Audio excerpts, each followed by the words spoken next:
Hello everyone, তো সকাল সকাল আমি রেডি হয়ে গেছি। এখন বাজে প্রায় 6:10 15 নাগাদ। তো সকাল সকাল আমি কোথায় যাচ্ছি? আমরা যাচ্ছি কালকে, যেহেতু রাখি পূর্ণিমা, যাচ্ছি আমরা দিদির বাড়ি, মানে ননদের বাড়ি।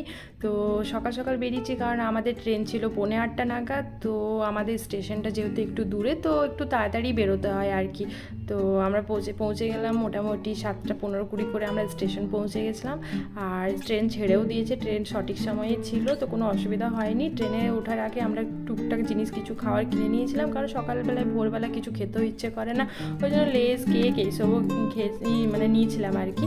আর ট্রেন মোটামুটি 10:15-20 করে আমরা নেমে গেছি। আর দিল্লি স্টেশনে লাগোয়া মেট্রো, তো কোনো অসুবিধা হয়নি, আগেই টিকিট করে নিয়েছিলাম। সেখান থেকে আমরা মেট্রোতে চেপে চলে গেছিলাম সাকেত।